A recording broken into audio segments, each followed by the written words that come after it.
Diagrams जो होती है ना, ये कहाँ से इसका ओरिजिनेट क्या है, क्यों आती हैं, ठीक है, और यानी हमें इसकी क्या ज़रूरत पेश आती है। या पहली बात आप देख रहे हैं बिजनेस रूल्स।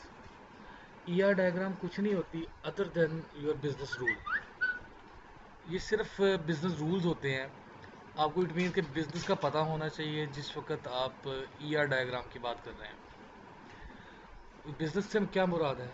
अगर आप ईआर डायग्राम बना रहे हैं स्कूल की, तो आपको ईआर डायग्राम पे नहीं फोकस करना, स्कूल के ऊपर फोकस करना है कि भाई स्कूल में क्या बनाने जा रहे हैं। स्कूल के सिस्टम के अंदर डिटेल्स के अंदर जा रहे हैं। फॉर एग्जांपल सेल परचेज की अगर हम बात करें, तो आपको सेल परचेज के बिज़नेस का पता होना चाहिए, ठीक है। इंश्योरेंस पे जा रहे हैं, उसके बिज़नेस का पता होना चाहिए। तो असल में ये होती क्या है, किसी भी सिस्टम की मॉडलिंग होती है, मॉडल कैसे करना है उसको।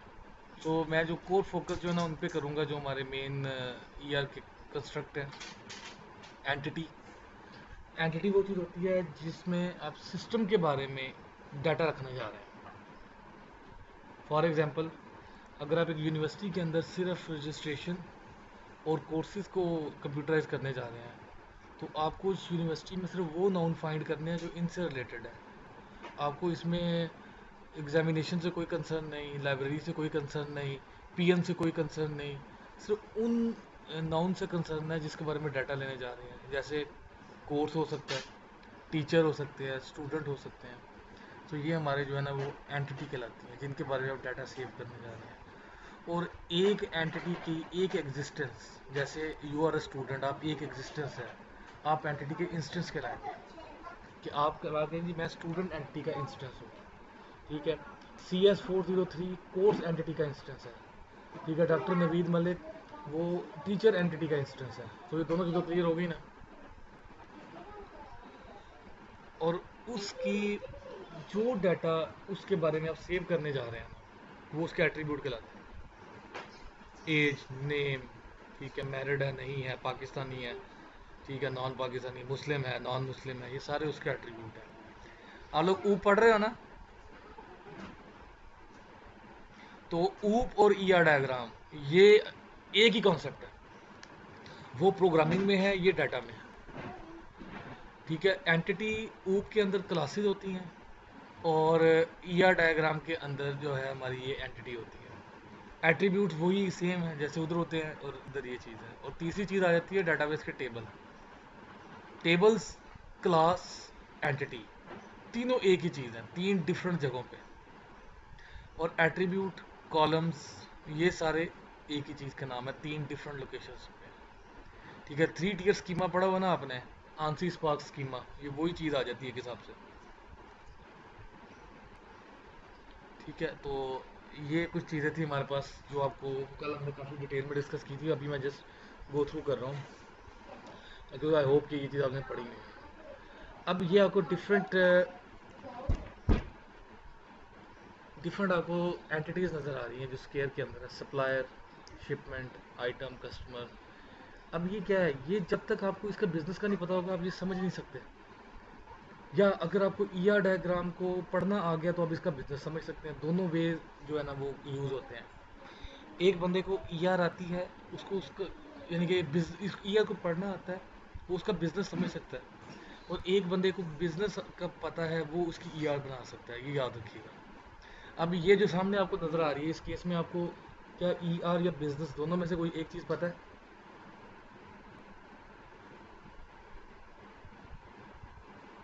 आइडिया हो गया होगा बिल्कुल, लेकिन ईआर की तरफ से आया तो आपको भी आइडिया नहीं है। तो असल में ये बिज़नेस क्या है, मैं थोड़ा सा इसको एलेबोरेट कर देता हूँ Urdu, English, what ever sentence में।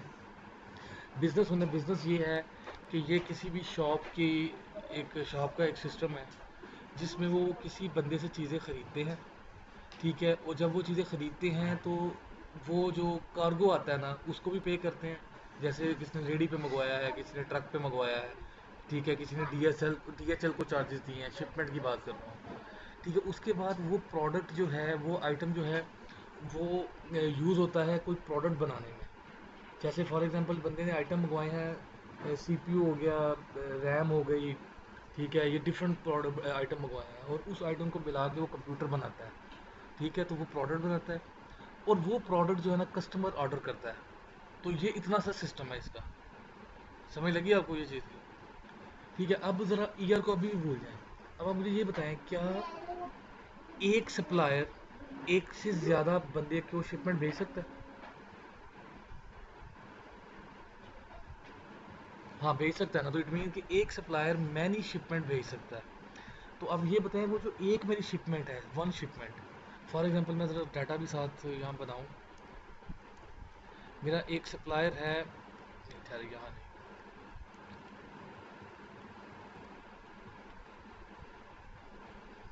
एक्सेल में,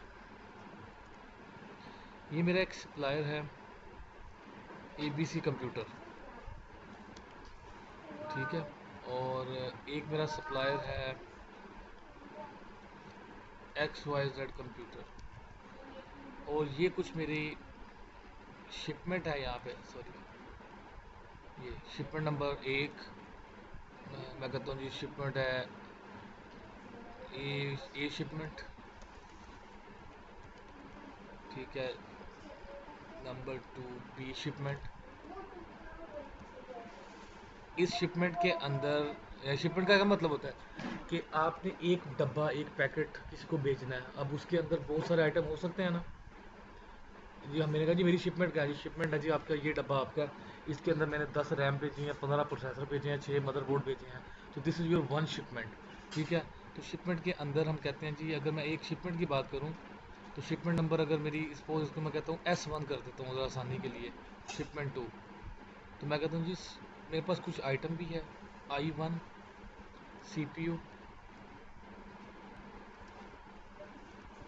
आइटम 2 रैम, ठीक है, आइटम 3 बोर्ड या केसिंग। तो मैं कहता हूँ जी शिपमेंट 1 के अंदर, S1 के अंदर CPU है I1, 4 CPU है। शिपमेंट 2 के अंदर, शिपमेंट 1 के अंदर सॉरी, रैम्स हैं, I2 उसका कोड था, मैं कहता हूँ मैंने चुना जी 9 रैम भेजी आपको, तो ये मेरी एक शिपमेंट है, ये वाली। तो ये एक शिपमेंट हमेशा एक ही बंदे की होगी, ये नहीं हो सकता कि यही वाला डब्बा आप कहें जी ये तो इसका भी है, इसका भी है। Is it possible real business में? तो इट मीन कि अगर मैं आपसे दो चीज़ें देखूं इस डायग्राम के मुताबिक, सप्लायर एंड शिपमेंट, इन दोनों को, तो मैं कहूँगा सप्लायर, एक सप्लायर की शिपमेंट बहुत सी हो सकती हैं, यानी मैं एक से ज़्यादा शिपमेंट भी मंगवा सकता हूँ, लेकिन एक शिपमेंट हमेशा एक एम्प्लॉय की, एक सॉरी सप्लायर की होगी, ठीक, ठीक है ना।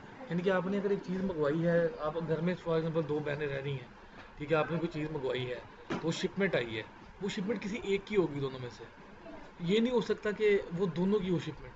अगर वो दोनों की शिपमेंट होगी तो इट मीन कि आकर पीछे फिर भी वाउचर एक ही जनरेट होगा, क्योंकि हो सकता है उसके अंदर दो दो चीज़ें हैं, लेकिन उस शिपमेंट को एक ही नाम पे पार्सल किया जाएगा। तो दोनों तरफ से देखते हैं कि एक रिकॉर्ड दूसरी तरफ कितनी बार जाता है और दूसरा रिकॉर्ड पहली तरफ कितनी बार आता है। तो इन दोनों में जहाँ पे M आता है ना, वो डोमिनेट होता है, तो रिलेशनशिप बनेगा इधर M और इधर one to many, one to many, कि एक सप्लायर एक से ज़्यादा शिपमेंट भेज सकता है। अब यहाँ पे चेक करें, इधर देखते हैं। अब ये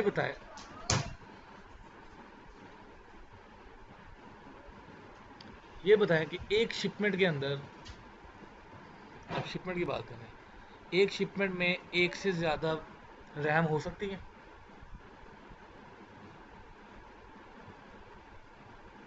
होंगी ना। तो क्या एक रैम एक से ज़्यादा शिपमेंट में हो सकती है? कोई भी रैम, मैं उस रैम की पर्टिकुलरली नहीं बात कर रहा हूँ। यानी कि मैं कहता हूँ जी, मैं रैम जो है ना वो 6 शिपमेंट, ये 5 मेरी शिपमेंट रेडी है, पाँचों में दो दो तीन तीन रैम डाल दें, इट मीन रैम एक से ज़्यादा शिपमेंट में जा सकती हैं। अब शिपमेंट की बात करें, एक शिपमेंट में मैं कहता हूँ 6 रैम डाल दें, तो दोनों तरफ अगर मैं अब शिपमेंट और प्रोडक्ट की बात करूं, एक शिपमेंट में एक से ज़्यादा प्रोडक्ट हो सकते हैं और एक प्रोडक्ट एक से ज़्यादा शिपमेंट में हो सकता है, तो दोनों में M डोमिनेट हो गया, M दोनों में आ रहा है, इट मीन्स रिलेशनशिप क्या बन जाएगा, मैनी टू मैनी, ठीक है। अच्छा, अब आ जाए जनाब प्रोडक्ट की और आइटम की। एक आइटम एक से ज़्यादा प्रोडक्ट में इस्तेमाल हो सकता है। अब मैं इसकी एग्जांपल आपको अगर इससे दूं या घर में किचन से भी ले लें, तो उससे भी अंदाज़ा होगा। आपके किचन में मुख्तलिफ आइटम पड़े हैं, चिली पड़ी है, सॉल्ट पड़ा है, ठीक है, ठीक है, आपके पास डिफरेंट आइटम्स पड़े होते हैं ना किचन में। और आप बनाते क्या, एट द एंड पिज़्ज़ा बनाते हैं, क्या सॉल्ट पिज़्ज़ा में डलता है? सॉल्ट घर में अगर आप चिकन कढ़ाई बनाएंगे उसमें नहीं डलेगा, ठीक है। इट मीन कि अगर एक आइटम की बात करें जो आपने कहीं बाहर से बाई किया है और उससे आपने कोई प्रोडक्ट बनाया है, एक आइटम एक से ज़्यादा प्रोडक्ट में जा सकता है, इस्तेमाल हो सकता है। दूसरी तरफ आ जाए, एक प्रोडक्ट में एक से ज़्यादा आइटम भी यूज़ होता है। पिज़्ज़ा सिर्फ नमक से या उनसे नहीं बनता, और भी चीज़ें डलती हैं। तो दोनों में क्या डोमिनेट आ गया, एम। एम दोनों में आ रहा है, इट मीन्स इनका रिलेशन भी मैनी टू मैनी होगा। So item product many to many. अब ऑर्डर की तरफ आ जाए, प्रोडक्ट बन गया है, ठीक है। अब आप पिज़्ज़ा शॉप पे पहुँचे हैं, आप वहाँ लाइन लगी हुई, कस्टमर मौजूद हैं। एक कस्टमर ने बहुत से ऑर्डर किए हैं, लेकिन वो जो एक ऑर्डर है एक ही कस्टमर का होगा, सो रिलेशनशिप वन टू मैनी है। और एक ऑर्डर में आप एक से ज़्यादा चीज़ें दे सकते हैं। आपने कहा जी मुझे एक पिज़्ज़ा दे दें, 2 बर्गर दे दें, 3 वो दे दें, तो यहाँ पे फिर प्रोडक्ट मैनी टू मैनी है। So E R diagram is all about understanding the business, ठीक है जी। सारा बिजनेस की अंडरस्टैंडिंग है ये। आपके सामने ई आर है, आपको थोड़ा बिजनेस पता है तो आप सामने हर चीज़ को अंडरस्टैंड कर सकते हैं। तो ये एक सिंपल सा बिजनेस है। अब ज़रा स्कूल की तरफ आ जाएं, स्कूल के बिजनेस को अगर हम देखें, टीचर और स्टूडेंट का क्या होगा business? One to one, one to many, many to many. Many to many क्यों? एक टीचर बहुत से स्टूडेंट को पढ़ाता है, वन टू मैनी। एक स्टूडेंट बहुत से टीचर को पढ़ता है, वन टू मैनी। तो दोनों तरफ एम डोमिनेट आ गया, तो रिलेशनशिप क्या हो गया, मैनी टू मैनी। ये नदीम किधर गायब हो गया?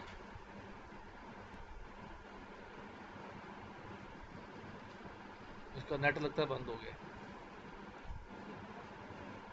चलो कोई नहीं, सेशन रिकॉर्ड हो रहा है, मैं शेयर कर दूंगा। मैं एक मिनट देख, आई थिंक सेशन ये रिकॉर्ड हो रहा है, मैं इसको शेयर कर दूंगा। No issue, yes it is recording. तो यहाँ तक बात समझ आई आप लोगों को? ठीक है, ओके, ठीक है। अच्छा, अब ये डिफरेंट हमारे पास यही टोटल ई आर डायग्राम की यही चीज़ें हैं। अभी इनको वन बाय वन डिस्कस करते हैं, लेकिन ये कॉन्सेप्ट ज़्यादा इंपॉर्टेंट था कि बिज़नेस को समझना। अब मैं यहाँ पे कुछ लिखता हूँ नोट पैड में, इंग्लिश उर्दू कुछ स्टेटमेंट, फिर देखते हैं उसके क्या बनते हैं। हम कहते हैं जी, अगर आपको से इतना वर्ड कहा गया है, डिज़ाइन, लाइब्रेरी, सिस्टम, ई आर डायग्राम। नहीं जी, आप लोगों को पहला क्वेश्चन, आप पहले एक दूसरे की नज़र जानी है, लो जी पेपर आउट ऑफ कोर्स आ गया। एक लाइन में पूरे का पूरा सिस्टम बता दिया, या असाइनमेंट में इतना लिखा हुआ है।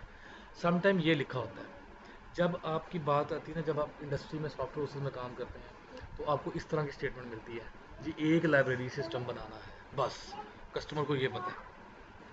जब आप पेपर दे रहे होते हैं तो आपको थोड़ी सी डिस्क्रिप्शन दे देते हैं वो, एज अ स्टूडेंट, कि जी ये सिस्टम है, इसमें इतनी बार आप ये कर सकते हैं, इतनी बार वो कर सकते हैं। सो यहाँ पे आपको जो चीज़ यूज़ करनी होती है वो होती है, जब आप बना रहे होते सिस्टम, अपना दिमाग इस्तेमाल करना है, और आपको जो इस्तेमाल करना है इंटरनेट यूज़ करना है। क्या जानने के लिए? ईआर बनाने के लिए नहीं, लाइब्रेरी का सिस्टम को समझने के लिए कि लाइब्रेरी में क्या होता है। अब हम ये देखते हैं, लाइब्रेरी में सोचे क्या कुछ होता है, बुक्स, स्टूडेंट, बड़ी छोटी, ज़्यादा लेवल पे नहीं हम जाएंगे, छोटे लेवल पे देखते हैं। बुक होती है, स्टूडेंट होती है, फिर कोई ऐसा कॉन्सेप्ट होता है लाइब्रेरी में, इसके अलावा फिजिकली जी होता है। क्या काम होता है लाइब्रेरी में? बुक इशू होती है, कौन करता है? लाइब्रेरियन, ठीक है, लाइब्रेरियन ये बुक इशू करता है। अच्छा, इसके अलावा और क्या होती है हमारे पास? फाइन भी होते हैं, वो हमारा प्रोसेस है, रिटर्न करना प्रोसेस है, रिटर्न प्रोसेस है वो हमारा, जब इशू एंड रिटर्न में आएगा। फाइन भी होता है, ठीक है। लाइब्रेरी में रजिस्ट्रेशन भी होती है लाइब्रेरी की।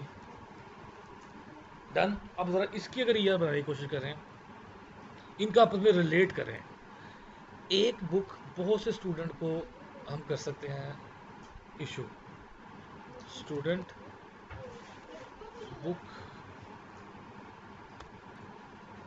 तो एक मिनट में देखूँ मेरे पास अगर विजियो मौजूद है ना तो मैं आपको, हाँ विजियो है, ये आपको डायग्राम थोड़ा समझ आ जाएगी क्लियर। तो वो यहाँ डायग्राम बना, वो वाइट बोर्ड हो तो और बात होता है, यहाँ वाइट बोर्ड तो नहीं है मेरे पास।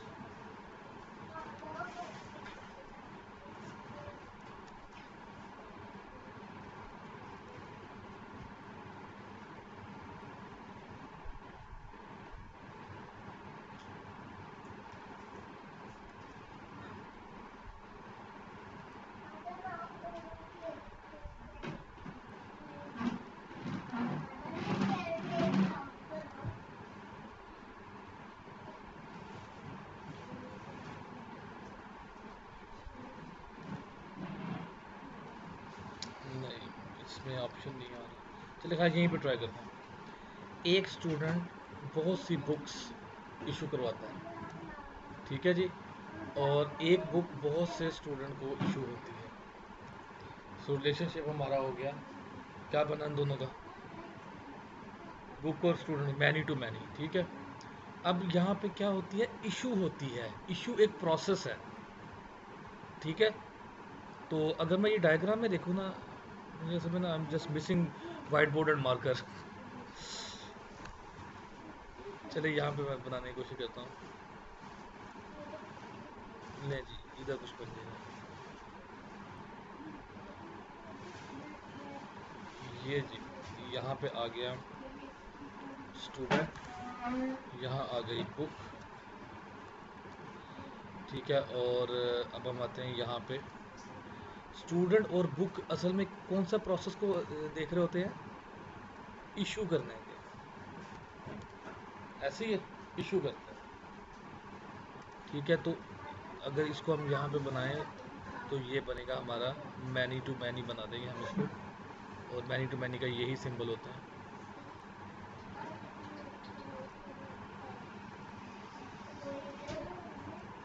दोनों तरफ हमने कुछ ऐसा सिंबल डाल देना, मैनी टू मैनी। अच्छा अब ये बताएं, क्या स्टूडेंट और बुक जब इशू होता है तो कौन सा और रिकॉर्ड हमें रिक्वायर्ड होता है कि ये वाला भी हमने रिकॉर्ड चीज़ें करनी है, बुक नंबर और स्टूडेंट के अलावा, बुक और स्टूडेंट के अलावा हमें इशू करते हुए कोई और भी रिकॉर्ड सेव करना है, डाटा।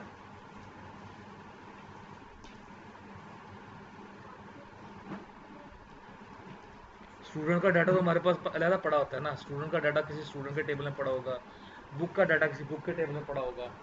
इशू करते हुए जब स्टूडेंट को कोई बुक इशू करते हैं तो कौन सा दूसरा रिकॉर्ड आपकी लाइब्रेरियन या आपका लाइब्रेरियन रजिस्टर में लिखता है,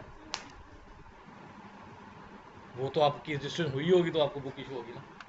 बुक इशू करते हुए एक ऐसा रिकॉर्ड वो रखता है, एक ऐसा एट्रीब्यूट वो रखता है कि जिससे उसे ये पता लगता है कि बुक कब इशू हुई है, so that is issue date. हाँ जी, इशू डेट किस टेबल में जाएगी, स्टूडेंट में जाएगी कि बुक में जाएगी।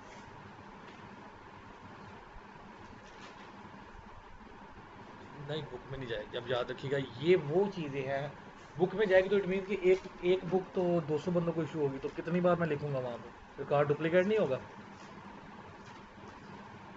तो अगर स्टूडेंट में लिखूंगा तो एक स्टूडेंट तो कई बुक्स इशू करवाता है, रिकॉर्ड फिर गलत हो जाएगा। ये कहलाता है एसोसिएटिव एंटिटी, ये वाली चीज़, या एट्रीब्यूट ऑफ रिलेशनशिप। ये आएगा असल में यहाँ पे, यानी कि ऐसा रिकॉर्ड जो आपको कंफ्यूज करे भाई इधर आना है कि इधर आना है, वो असल में आ रहा होता है आपके यहाँ पे, इस रिलेशनशिप के ऊपर आ रहा होता है यहाँ पे, ठीक है। मैं कहता हूँ जी इशू डेट, इशू डेट, ठीक है। और इस इशू को जब आपने इशू किया है तो यहीं पे इसकी रिटर्न डेट भी होगी, इशू डेट, रिटर्न डेट, ठीक है। तो ये कहलाती है एट्रीब्यूट ऑफ रिलेशनशिप, या इसको दूसरा हम कहते हैं एसोसिएटिव एंटिटी। देखिए इशू हमने शुरू में, ये तो बुक इशू होती है तो ये इस तरह की ये डायग्राम है, एसोसिएटिव एंटिटी भी कहते हैं और एट्रीब्यूट ऑफ रिलेशनशिप भी कहते हैं। ये हमारा जो नेक्स्ट जो टॉपिक होना है ना, जो अगला सेशन जिसके लिए मैंने अभी रेडी किया था उसमें हम इसको ब्रेक डाउन करेंगे कि ये कैसे टूटेंगे असल में। तो ये बात क्लियर हो गई। अच्छा, अब यहाँ पे आ जाए एसोसिएटिव एंटिटी। ये वाला ये सिंबल होना था। अगर मैं इसको प्रॉपर बनाता तो ये रिलेशनशिप ऐसे बनना था, ये वाला। ये दोनों स्टूडेंट को बुक इशू हुई या बुक स्टूडेंट को इशू की गई, इट मीन इशू करते हुए ये दो रिकॉर्ड हमने साथ रखने हैं। बात क्लियर होगी अब? हाँ जी, कोई इशू? ठीक है। ये एट्रीब्यूट का सिंबल है, ये एसोसिएटिव एंटिटी, ये स्ट्रॉन्ग एंटिटी है। दोनों स्टूडेंट एंड बुक दोनों स्ट्रॉन्ग एंटिटीज हैं, डिपेंड नहीं करती एक दूसरे पे। लेकिन अगर मैं कहूँ एक डिपार्टमेंट है और एक नहीं, चले आगे चलते, वीक एंटिटी की और एग्जांपल देखते हैं, उसको छोड़ो। ठीक है। अच्छा, अब आप ये बताएं कि अगर मैं एक स्टूडेंट के बारे में टेलीफोन का रिकॉर्ड सेव करना चाहूँ तो उसके कितने फ़ोन नंबर हो सकते हैं? हम्म। हाँ, किसी एक स्टूडेंट के पास कितने मोबाइल हो सकते हैं नंबर? ज़्यादा हो सकते हैं। इट मीन के स्टूडेंट के पास जो टेलीफोन नंबर है ना, वो मल्टी वैल्यू एट्रीब्यूट है। वो क्या है जी? Multi value. मल्टी वैल्यू इस तरह होता है, डबल सिंबल ये वाला। कौन सा एट्रीब्यूट मल्टी वैल्यू है? फोन। ये हमारा मल्टी वैल्यू एट्रीब्यूट है स्टूडेंट का। सो मल्टी वैल्यू एट्रीब्यूट ऐसा एट्रीब्यूट होता है जो आपके एक से ज़्यादा फ़ोन नंबर, एक से ज़्यादा सॉरी रिकॉर्ड अपने पास रखेगा। ठीक है। अच्छा, अब मुझे आप ये बताएं, अगर मैं मेरे पास एक फील्ड है स्टूडेंट के बारे में, डेट ऑफ बर्थ, और एक फील्ड है एज। अब मुझे बताएंगे इनमें से कौन सी फील्ड की मुझे ज़रूरत है और कौन सी फील्ड की मुझे ज़रूरत नहीं है, मैंने फजूल में रख ली है।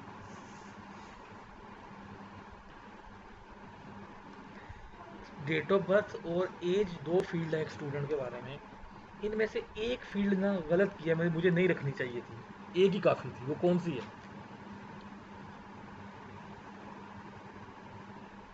नहीं, एज नहीं, गलत, रिवर्स गलत बोला आपने। डेट ऑफ बर्थ ठीक है, एज की ज़रूरत नहीं है। एज की कोई ज़रूरत नहीं है। ठीक है, ये बात क्लियर हो गई। ठीक है, तो ये एज हमारा डिराइव्ड एट्रीब्यूट है, याद रखिएगा।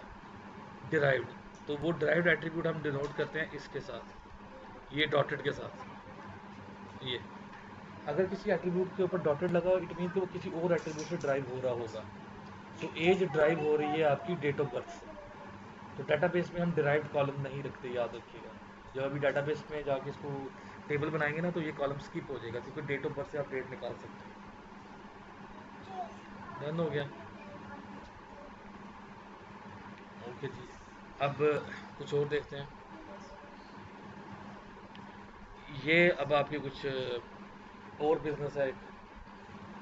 ठीक है, ये किसी अकाउंटिंग का बिजनेस है। इसको अगर आपने बिजनेस समझना हो तो आपको क्या समझ आ रही है इस बिजनेस से, बताएं।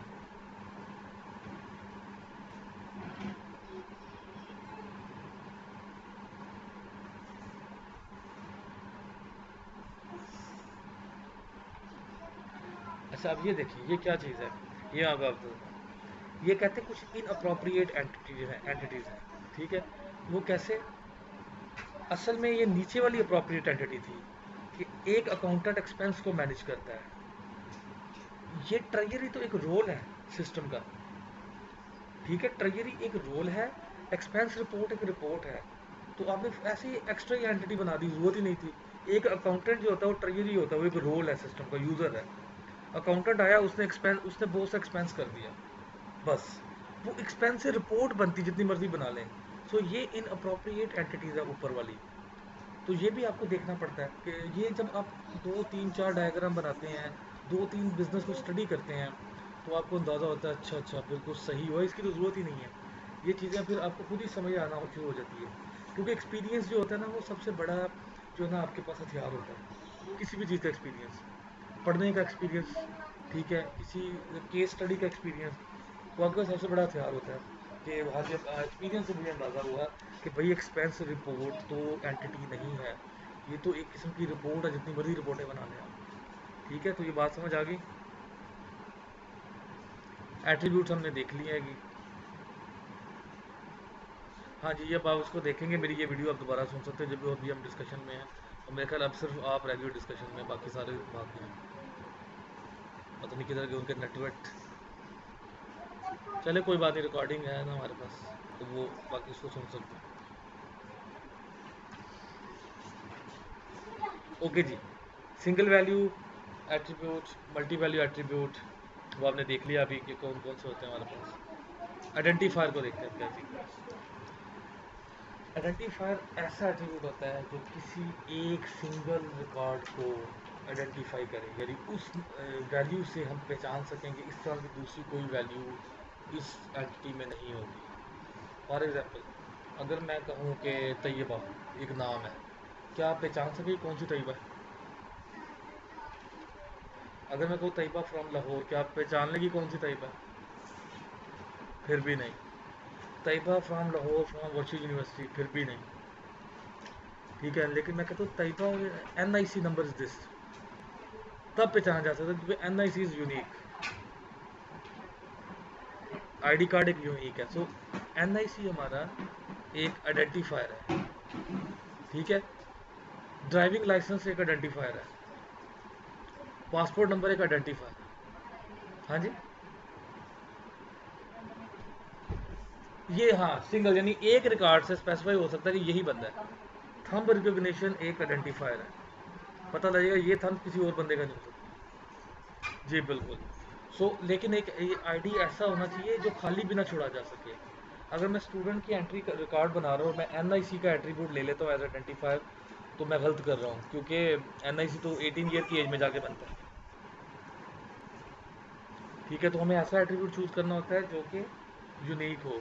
तो हमें बहुत कम ऐसी चीज़ें मिलती है, फिर हम क्या करते हैं, खुद से एक कंप्यूटराइज आईडी जनरेट कर देते हैं, 1 2 3 4 5 6, जैसे आप लोगों को आईडी असाइन होता है MC0 वट एवर जो भी है, आप लोगों का एक आईडी होता है VU का। तो वो जो आपको आईडी है ना, वो एक यूनिक आइडेंटिफायर है, वो आईडी किसी और को नहीं मिल सकता जो आपका VU का आईडी है। ठीक है, क्लियर होगी ये बात? ठीक है, तो आइडेंटिफायर, ये जिसको हम आइडेंटिफायर कहते हैं, जो यूनिकली आइडेंटिफाई करे किसी भी एक एंटिटी के इंस्टेंस को। ठीक है, ये कभी भी चेंज नहीं हो सकती, ये आइडेंटिफायर है, कभी भी खाली नहीं छोड़ा जा सकता। और इसके अलावा ये कोई जो है ना हमारे पास यानी इसमें ये कह रहा है कि लोकेशन वगैरह, पीपल, ये चीज़ें हो सकती है चेंज, लेकिन इनको आप आइडेंटिफाई नहीं रख सकते ना लोकेशन वाइज। जैसे मैंने अभी कहा कि तैयबा फ्रॉम लाहौर, तो Tayyaba from can be from Karachi, आप कल को कराची शिफ्ट हो जाती है। ठीक है, अच्छा ऐसा भी हो सकता है कि फिर बिजनेस टू बिजनेस वेरी करता है, याद रखें, बिजनेस टू बिजनेस। ठीक है, ये वेरी हमेशा बिजनेस टू बिजनेस करेगा। ठीक है, हम ये कह सकते हैं, अब एग्जांपल देते हैं, अगर एक बंदा अपनी फैमिली का रिकॉर्ड बना रहा है, तो आप ये कहते हैं जी आपके दो तैयबा आपके दो कज़न हैं। ठीक है, एक जनाब, एक आपकी तैयबा कज़न है, आपके अंकल अली है उनकी है, एक है जनाब आपकी खाला XYZ जो भी सलमा खाला है उनकी है। तो इट मीन कि आप अगर तैयबा सलमा खाला कहेंगे तो आपको समझ लग जाएगी कि अच्छा अच्छा इस तैयबा की बात कर रहे हैं, यूनिकली आइडेंटिफाई हो गई। ठीक है, तो ये होता है कि आपने हर तरह से सोचना है कि भाई मैं किस तरह इस रिकॉर्ड को आइडेंटिफाई करूं कि ये यूनिक लगे। जो आपको आइडेंटिफाई हो जाए यूनिक है, तो वो आपका आइडेंटिफायर बन जाएगा। ठीक है, तो यूनिवर्सिटीज़ में हमेशा NIC, वो जो आपका आईडी होता है ना, यूनिवर्सिटी स्टूडेंट को आईडी जनरेट होता है, वो यूनिकनेस बनाता है आपकी। ठीक है जी, क्लियर होगी ये चीज़? अच्छा, अब अगर आपके पास अब बहुत सी ज़्यादा यूनिकनेस, एक से ज़्यादा एट्रीब्यूट से मिलके बन जाए, जैसे अभी मैंने कहा है कि आपके उस रिलेशन का नाम आ गया कि वो आपकी खाला की जो बेटी तैयबा थी, वो उसकी बात हो रही है, तो ये तो एक से ज़्यादा एट्रीब्यूट आ गए ना आपके पास। तो इस तरह की भी कीज़ होती है, हम कहते हैं इस तरह की की को हम सब्सिट्यूट कर लेते हैं एक नया आईडी दे के। हम कहते हैं जी अगर ये उसकी बात कर रहे हैं ना, तो उसको नंबर 15 दे दें। ठीक है, उसको एक सब्सिट्यूट की दे देते हैं, बजाय इसके कि 3 4 की वाली बात करें। इसकी बड़ी सिंपल एक फ़नी सी एग्जांपल देता हूँ। आप कहते हैं जी हम बात बजाय इसके कि ये कहें कि हमारी वो सलमा खाला की जो बेटी तैयबा उसकी बात कर रहे हैं, या अली की जो जो चचा अली है उसकी भी तैयबा की बात कर रहे हैं। हम कहते हैं यार मैं उस तैयबा की बात कर रहा हूँ जो कि अभी दुबई से वापस आई है। इन दोनों में से कोई एक ऐसी होगी, दुबई वाली। तो ये भी यूनिकली आइडेंटिफाई हो गया, बजाय इसके कि दो चीज़ें याद रखें, फ़ौरन पता लग जाएगा अच्छा अच्छा अच्छा ठीक है ये उसकी बात हो रही है। इस तरह की लाइफ में बहुत बार होता होगा इस तरह की चीज़ें, ठीक है, कि आप यूनिकली आइडेंटिफाई करते हैं। ठीक है जी, क्लियर होगी ये चीज़। सो इसी तरह सिस्टम को जब डिज़ाइन कर रहे होते हैं तो ये सारी चीज़ों का ख्याल रखना पड़ता है हमें कि कौन सा आइडेंटिफायर होगा कौन सा नहीं होगा। अच्छा, अब आ जाते हैं कुछ कंपोजिट एट्रीब्यूट। ये ऐसे एट्रीब्यूट होते हैं जो मिल के एक एट्रीब्यूट बनाते हैं। अगर मैं किसी बंदे का स्ट्रीट एड्रेस सेव करूँ, सिटी अलहदा सेव करूँ, स्टेट अलहदा सेव करूँ, पोस्टल एड्रेस अलहदा सेव करूँ, तो ये असल में मैं क्या सेव कर रहा हूँ? एड्रेस उस बंदे का। ठीक है जी, क्लियर ये बात? Okay, that's fine. तो ये कहलाते हैं हमारे कंपोजिट एट्रीब्यूट। ठीक है जी। आपको बहुत से कंपोजिट एट्रीब्यूट आगे मिलेंगे काम करते हुए रियल लाइफ में, या फिर इधर पढ़ते हुए बुक्स वगैरह। कोई कंपोजिट एट्रीब्यूट ऐसे होते हैं जो एक से ज़्यादा एट्रीब्यूट से मिलके बनते हैं। ये सिंपल एट्रीब्यूट है हमारे, ठीक है, जो नॉर्मल एट्रीब्यूट है और जिसके नीचे लाइन लगी हो, that is called identifier. Student ID एक आइडेंटिफायर। ठीक है जी। अब ये हमारे पास कंपोजिट है। जैसे फ़्लाइट की हम बात करते हैं, मैं कहता हूँ फ़्लाइट नंबर। फ़्लाइट नंबर, अब वही वो अभी जो भी तैयबा वाली मैंने एग्जांपल की है। फ़्लाइट नंबर जो है, मैं कहता हूँ पीके 213। आप पीके 213 से कुछ नहीं पहचान सकते। पीके 213 हर रोज़ जाती है, डेट के साथ मिलके वो यूनिकली आइडेंटिफाई होती है। ठीक है, हम ये कहते हैं जी पीके 213 में तो एक पेशेंट की तबीयत ख़राब हुई थी, आपको नहीं पता लगेगा। पीके 213 15 तारीख को जो गई है न्यूयॉर्क, उसमें हुई है। और ये भी हो सकता है कि वो डोमेस्टिक फ़्लाइट हो, डेट के साथ टाइम भी हो। पीके 213 सुबह 9 बजे कराची जाती है। हाँ जी, फिर आपकी तीसरा एट्रीब्यूट आ जाएगा, पीके 213 जो 15 तारीख को 9 बजे कराची गई है। ठीक है, सो इनमें तीन एट्रीब्यूट मिलके आ जाएंगे, आपकी कंपोजिट की बनाएंगे। क्लियर ये चीज़? Good. अब यहाँ से देखें डिराइव्ड एट्रीब्यूट की एग्जांपल। ये एम्प्लॉय कब हायर हुआ था, डेट एम्प्लॉयड। इससे हमें ये अंदाज़ा हो सकता है कि ये एम्प्लॉय कितने साल से हमारे पास है। तो ये एट्रीब्यूट क्या कहलाएगा? Derived attribute. ठीक है, एक एम्प्लॉय की एक से ज़्यादा स्किल हो सकती हैं। ठीक है जी, so it will call multi value attribute skill.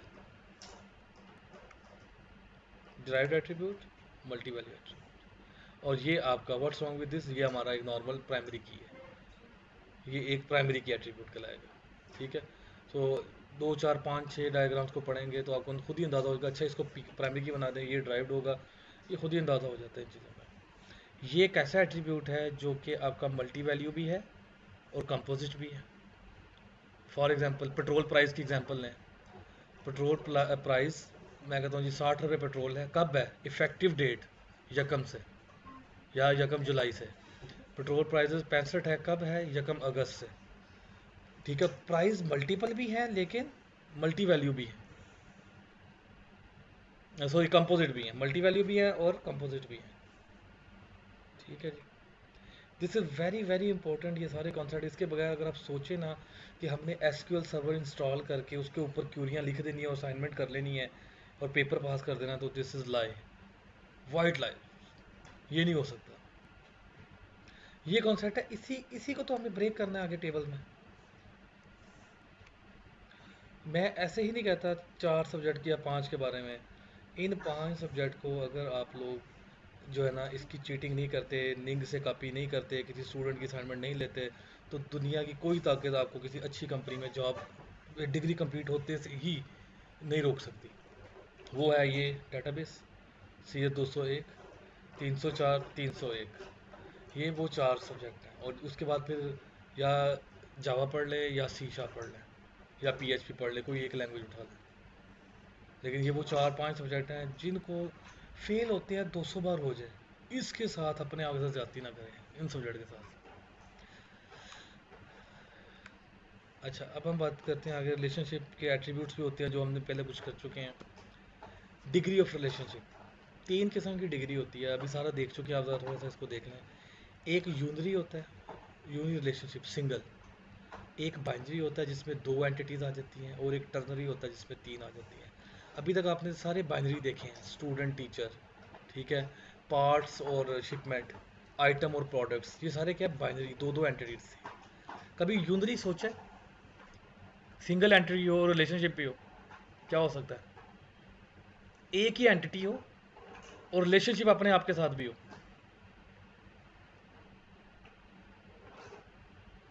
बहुत होता है। आपके क्लास में कितने सीआर होती हैं? एक होती है ना, तो वो खुद क्या होती है? स्टूडेंट। और आप भी स्टूडेंट है, तो इट मीन्स कि स्टूडेंट है सीआर, अपने आप के साथ रिलेशन है। एक एम्प्लॉय, उसका कोई ना कोई मैनेजर होता है, और मैनेजर खुद क्या होता है? एम्प्लॉय होता है। तो employee is manager of employee. One employee can manage many employees, लेकिन एक एम्प्लॉय का एक ही मैनेजर होता है। तो अपने आप के साथ जो रिलेशनशिप होगा वो यूनरी होगा।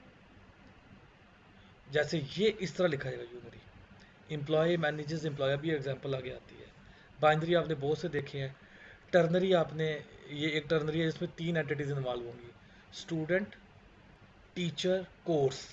ये तीनों मिलते हैं ना, ऐसे तो नहीं हो सकता कि दो मिले। आप स्टूडेंट टीचर कोर्स का अगर रिलेशनशिप देखें, टर्नरी है, तीनों में से एक भी निकाल दे रिलेशनशिप ब्रेक हो जाता है। ऐसे ही है ना। तो ये दरमियान में जो ये वाली सिंबल आ रही है, इसका क्या मतलब है? अभी हमने देखा था, एसोसिएटिव एंटिटी। इट मीन तीनों एंटिटीज का कोई ना कोई ऐसा एट्रीब्यूट होगा जो तीनों को चाहिए, कॉमन।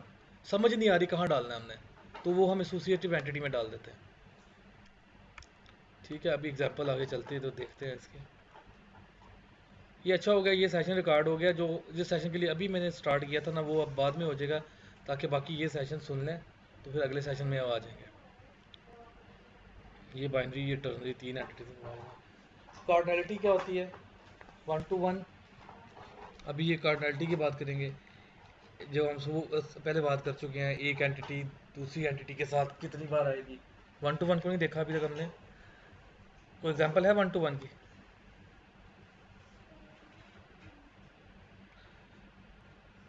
अपने एक एंटिटी 1 to 1 का मतलब है, आपके पास एक कंट्री है, मेरे पास लिस्ट ऑफ कंट्रीज हैं, लिस्ट ऑफ कैपिटल्स हैं। एक कंट्री के कितने कैपिटल हो सकते हैं? एक ही हो सकता, काफ़ी कैसे होंगे? पाकिस्तान के कितने कैपिटल हैं? एक ही होगा। और एक कैपिटल एक ही कंट्री का होगा, तो दोनों तरफ रिलेशनशिप 1 to 1 आ गया। एक यूज़र का, एक स्टूडेंट का एक ही यूज़र होगा। जब आप एक स्टूडेंट है ना, तो आपका एलएमएस पे एक ही यूज़र अकाउंट है, ऐसे ही है ना। तो एक अकाउंट एक ही स्टूडेंट के साथ एसोसिएट होगा, तो ये भी क्या कहलाएगा? 1 to 1। 1 to 1, ठीक है। और 1 to many हम देख चुके हैं, एक स्टूडेंट या एक जो है ना फादर है, उसके बहुत से बच्चे हैं, 1 to many है, और एक बच्चे का एक ही फादर होता है, सो 1 to many है। सो मैनी एग्जाम्पल्स, ठीक है, 1 to many की। ठीक है। फिर हमारे पास मैनी टू मैनी आपने देख लिया है, कि जैसे सिर्फ अगर दो चीज़ों को चेक करें, स्टूडेंट एंड टीचर ओनली देखें, तो मैनी टू मैनी रिलेशनशिप आ जाता है। ठीक है। तो अच्छा, ये जिन्होंने अभी ज्वाइन किया है, वो आपको अभी रिकॉर्डिंग बाकी की मिल जाएगी, you can see watch that letter. अच्छा, इसके बाद होता है कार्डिनलिटी कंस्ट्रेंट। ये भी आपको आइडिया है कि हो सकता है कि नहीं हो सकता। 1 और 0 ऑप्शनल, ये डिफरेंट चीज़ें आपने देखी होंगी। यहाँ पे जैसे ही आ रहा है मैंडेटरी 1, कि लाजमी एक होगा। मैंडेटरी मैनी, बहुत से होंगे, एक भी हो सकता है, नहीं भी हो सकता।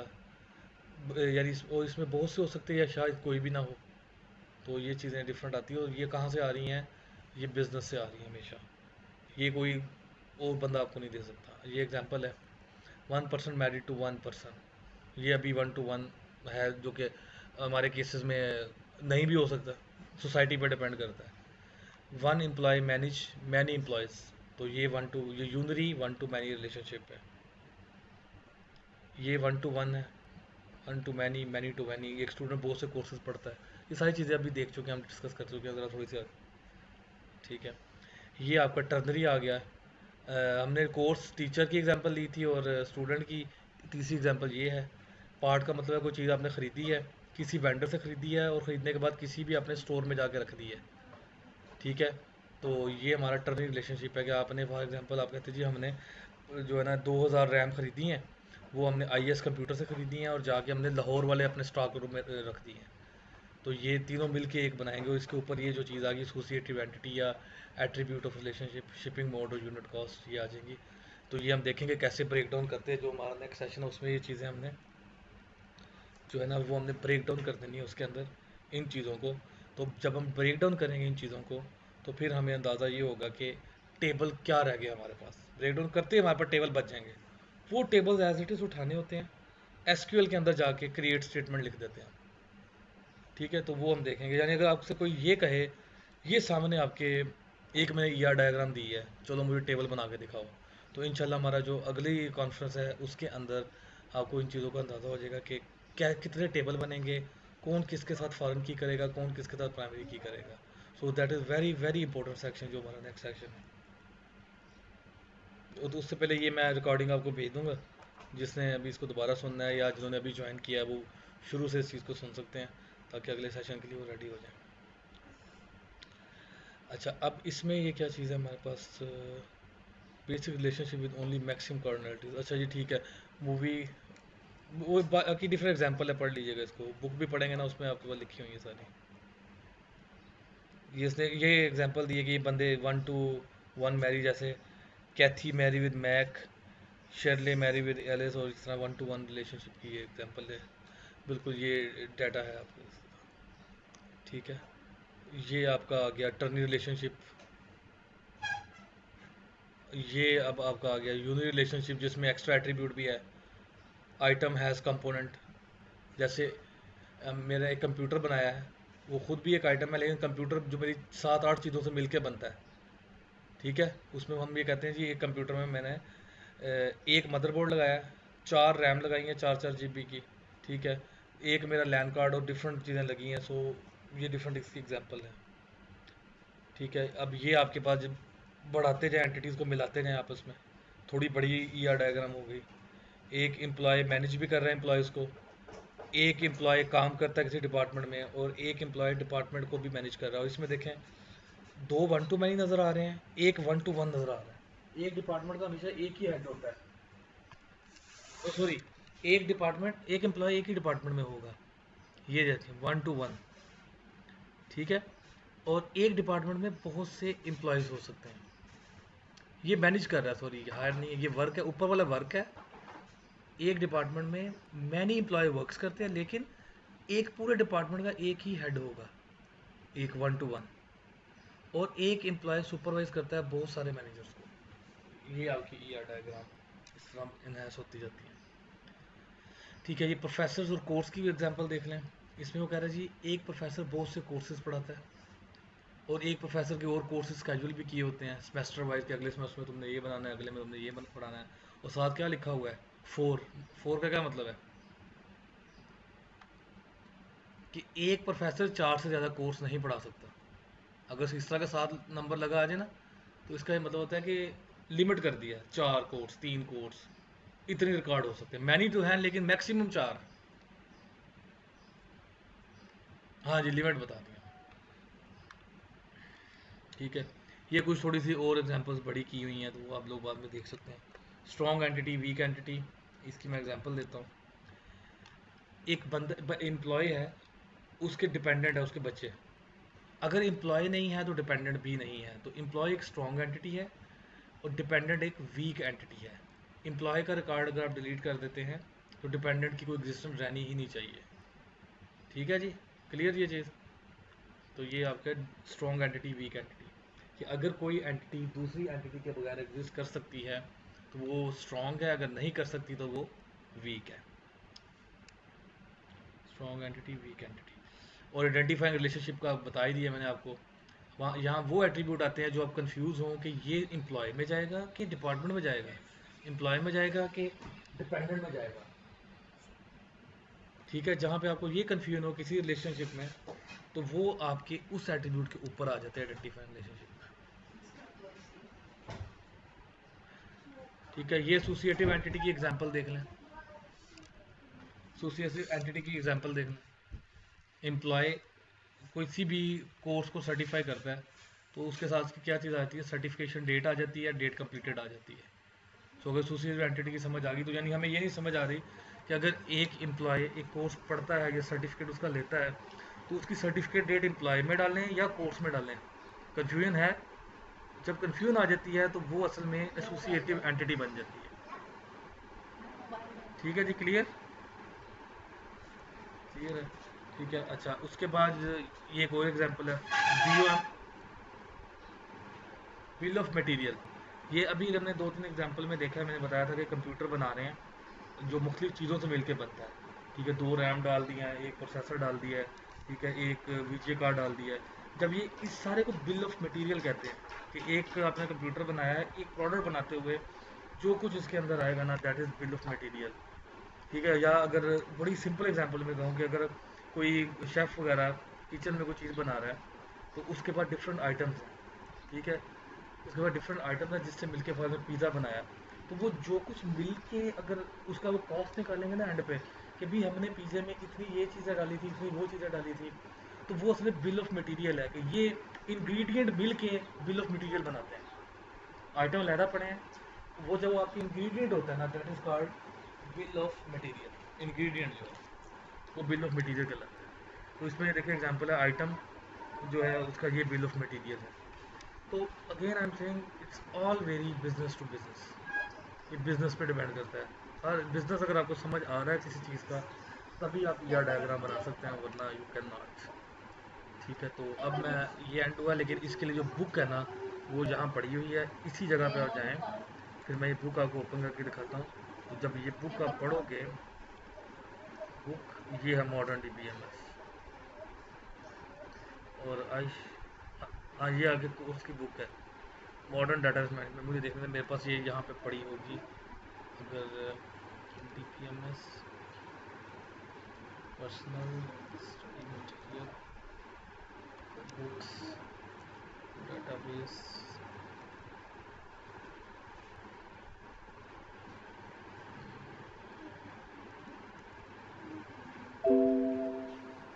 ये ना मैंने कहीं रखी थी।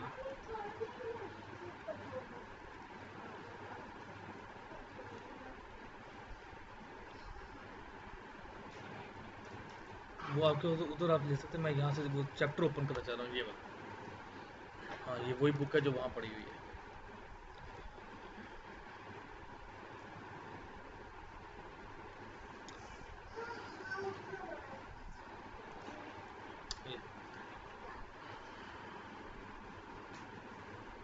ये कोई सा चैप्टर फर्स्ट है,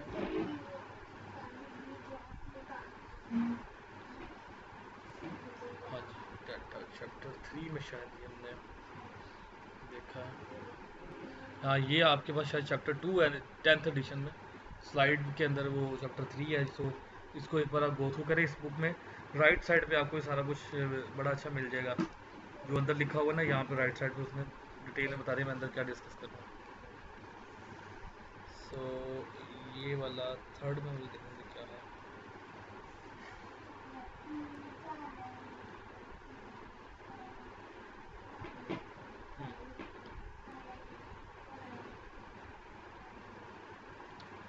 तभी थर्ड चैप्टर नहीं, ये थर्ड सेकंड ही है। जो अभी हमने अभी देखा ना, ये सेकंड चैप्टर में सारा कुछ दिया हुआ है, तो समझ आ जाएगी एग्जांपल्स। अदरवाइज कोई भी सिस्टम यहाँ पे सिर्फ इतना लिखे जाके example ER diagram of library. ठीक है, जैसे आप इमेजेस में जाएंगे तो आपको ये आएगा, फिर आप उससे समझ सकते हैं क्या है इसका रिलेशनशिप। ठीक है, वो आपको देखते ही अंदाजा हो जाएगा, अच्छा अच्छा ये एसोसिएटेड एंटिटी बन रही है, ये फलां चीज़ बन रही है। किस कोई भी सिस्टम उठा लें, ठीक है, ER diagram of online examination system. तो ये डिफरेंट सिस्टम की आप ईआर डायग्राम जो है ना वो स्टडी कर सकते हैं, आपको देख के अंदाज़ा हो जाएगा। और अगर आपने ईआर डायग्राम नहीं समझनी तो फिर आप ये कह सकते हैं, what is business process of library. यानी यहाँ पे आप बिजनेस सीख सकते हैं, फिर उससे ईआर खुद बनाए, दोनों वे अराउंड है। तो वो आपको कहीं ना कहीं इसका प्रोसेस मिल जाएगा किसी भी चीज़ का। तो ER diagram all depend on your business. ठीक है। अच्छा, मैं अब इस रिकॉर्डिंग को स्टॉप करके आप लोगों के साथ शेयर कर देता हूँ। 50 मिनट की ये रिकॉर्डिंग है, जिसका कोई क्वेश्चन हो वो फिर नेक्स्ट में मुझे बता दें। ठीक है। अच्छा, थैंक यू वेरी मच।